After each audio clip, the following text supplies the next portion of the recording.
komprehensif tentang ETF, keuntungan, risiko, dan proses investasi.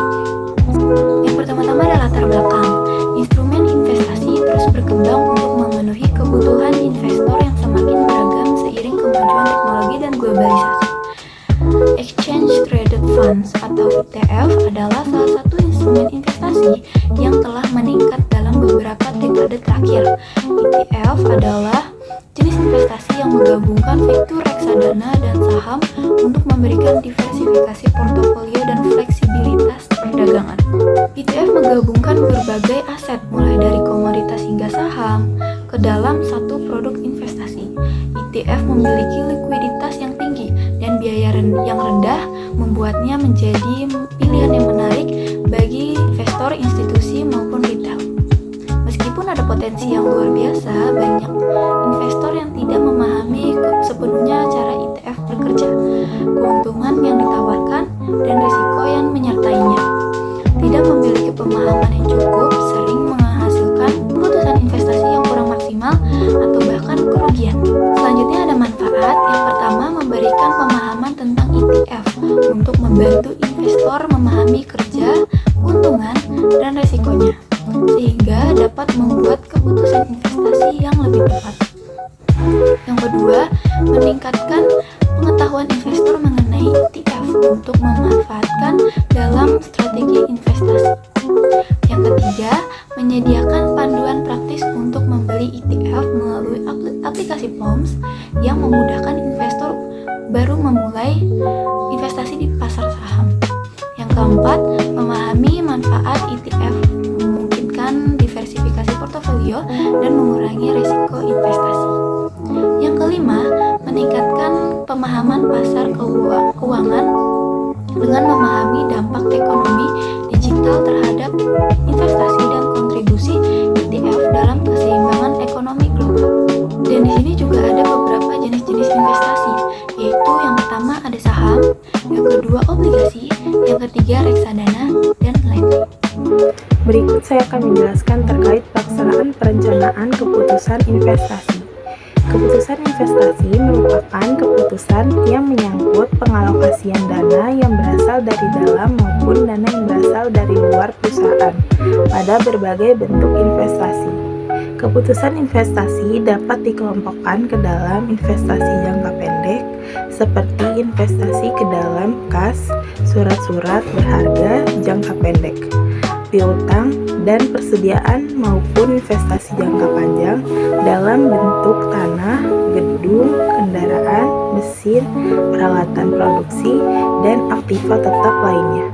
Investasi merupakan komitmen atas sejumlah dana atau sumber daya lainnya yang dilakukan pada saat ini dengan tujuan memperoleh sejumlah keuntungan di masa yang akan datang.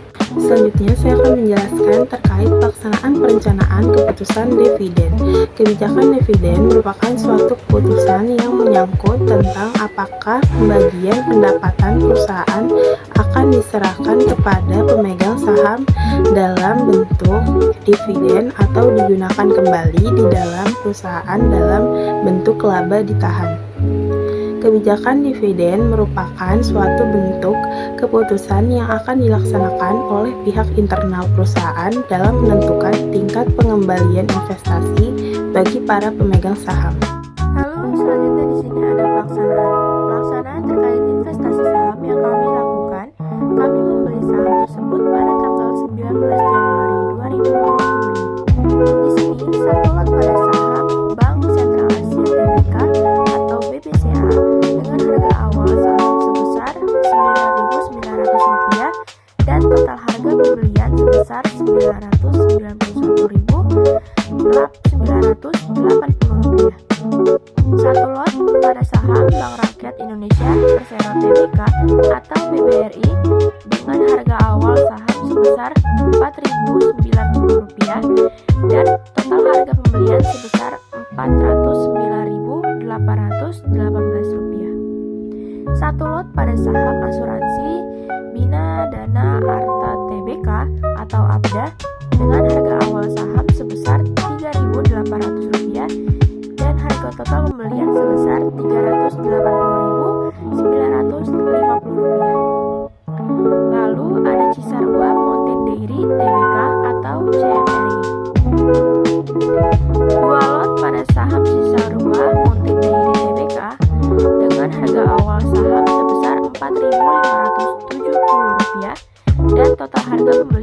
sebesar Rp915.828.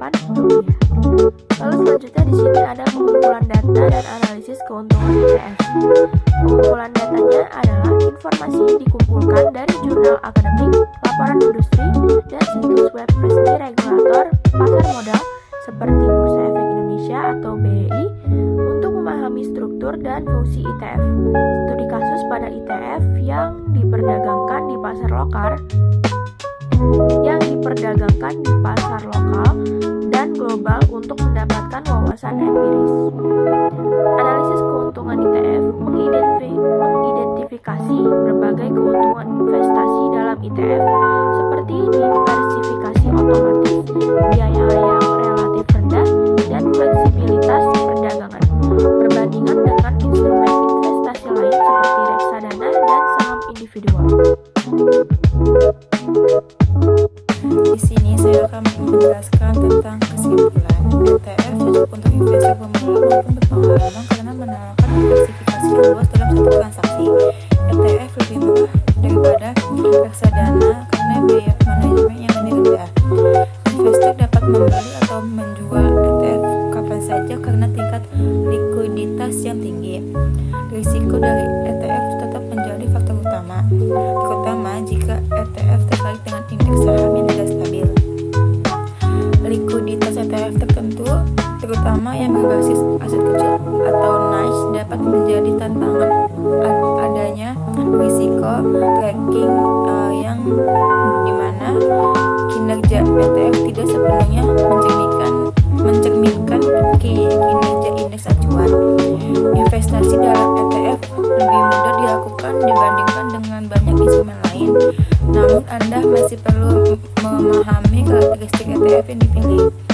Investor merasa aman dengan aturan dan transparansi yang kuat, tetapi mereka harus melakukan analisis sebelum berinvestasi. Di sini saya menyampaikan tentang saran mengenai